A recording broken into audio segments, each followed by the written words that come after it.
Welcome to the chat on Newsday Amarillo and News Channel 10-2. We're talking with Mayor Ginger Nelson. Chuck, you had a follow-up to the parks. Yeah, Mayor Nelson, we often talk about leasing, et cetera, and how we're going to pay for this. This is nothing to me. It seems like the selling point is it's an investment. It's an investment in the city's future. It's not a tax. Is that the way this is being looked at across the board? I think that's a great way to look at it, Chuck. David mentioned in our break that one generation has to invest Right. in order for the generation behind it to succeed. And I think it is like that.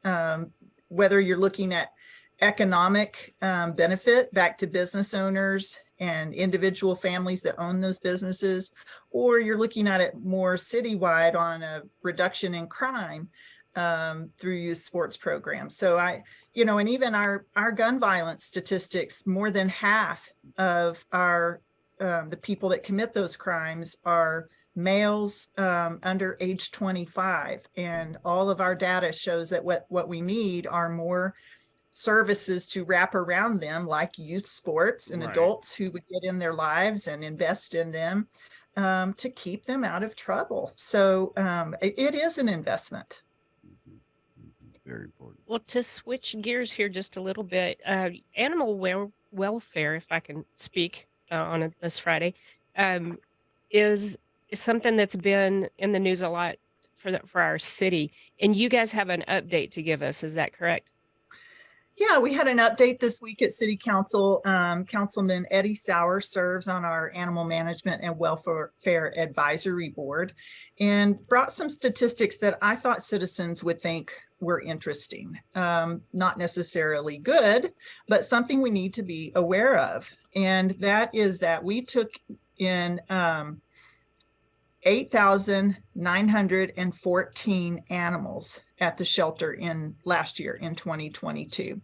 And that's an increase over 2021 of 12%.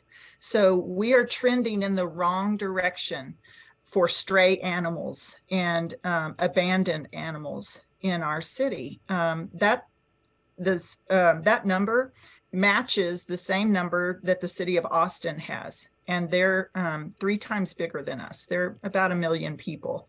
And so we're, as a community, we are not being responsible in how we manage our animals, whether we're abandoning animals or whether we are not spay and neutering our animals so that we have an overpopulated pet population in our city.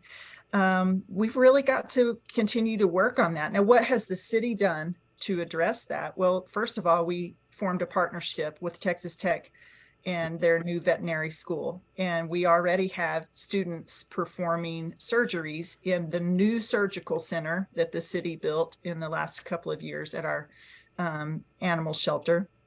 So we can spay and neuter more pets. We are also emphasizing more adoptions. So as we were up 12% in the number of stray animals we took last year, we were also up 47% in the number of animals that we were able to adopt out. We placed over 2,200 animals via rescue through into a new family. And so that's important too. Those stats are good, but we've got to do something as a community about changing this trend that we're on. We had 19,000 calls last year to our dispatch center. So that's over 50 calls a day about stray animals. And you wonder about what does it cost our community? I mean, certainly we're worried about animals and caring for animals compassionately, but there is an actual cost to this problem. And it's not just what do they eat at the animal shelter and what does it cost to pay employees to care for them? But there's more trickle down cost. I mean, we have call volume in that same, so those stray animal calls are going in the same place that our 911 calls and those dispatchers are having to handle them.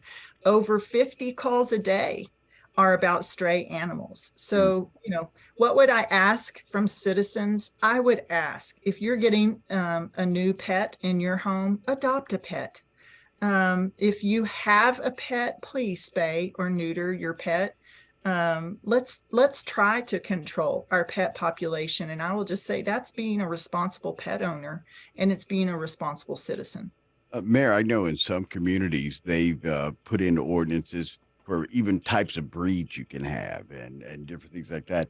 Is there uh, a way, or has the city looked at maybe an ordinance regarding breeding? Because, like you said, that's the main problem. Everybody wants to be a backyard breeder. Right. We really need more dogs. We really just we got plenty, Right. and you Yeah. got want to have these litters and sell them and whatever they want. And is there an ordinance, or have you looked at maybe some sort of way that there's some repercussion for not responsibly breeding an animal?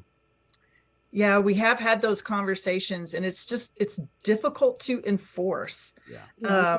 So that doesn't mean that we can't continue to look at those as options. But what it really boils down to, like many other things, we can't legislate good behavior Right. on every level. And so I'm just asking citizens, would they please be more aware of it? Would they emphasize this to their family and to their neighbors? That we've got to change this trend. It's too expensive. It's not good, compassionate treatment of our furry friends and neighbors in the community, but it also comes with a cost in our city budget.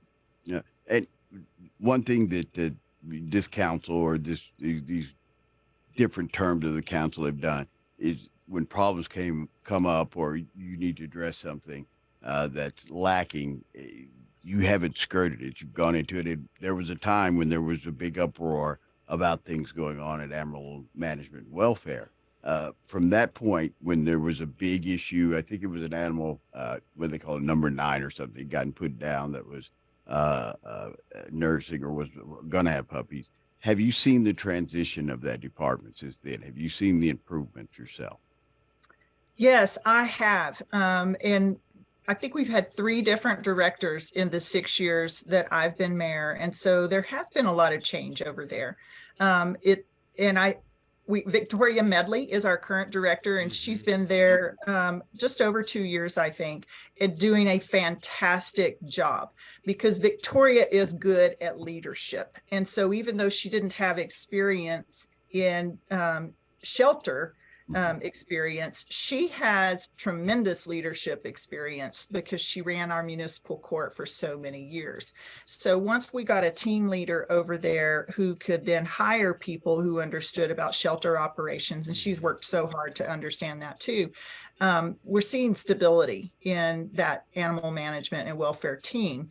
Now, that being said, they have the same challenges that every business is experiencing post-COVID, and that is workforce challenges. Right. I mean, we have many, I think they told us on Tuesday, 11 job openings, vacancies in animal management and welfare. So it's challenging right now to get those spots filled, to keep them filled.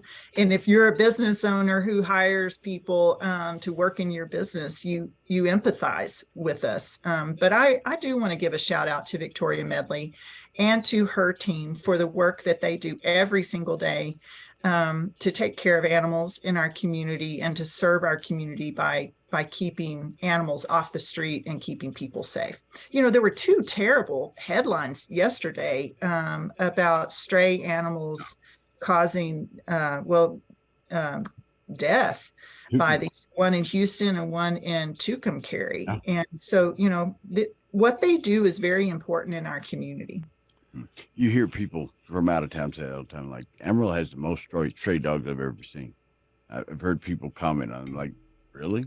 And it's, yeah, compared to other cities, there's more stray dogs running around here than any other community they've been in. That's Metroplex. And you're like, well, yeah. And I do see a lot of animals running loose in the streets. It really is an odd thing. And like I said, the young man or the person was killed yesterday in Tucumcari by a pack of dogs. So they do present. Yeah, they do. They do. When we come back, we'll talk about neighborhood projects. Talking with Mayor Ginger Nelson on the chat on Newsday Amarillo, News Channel 10.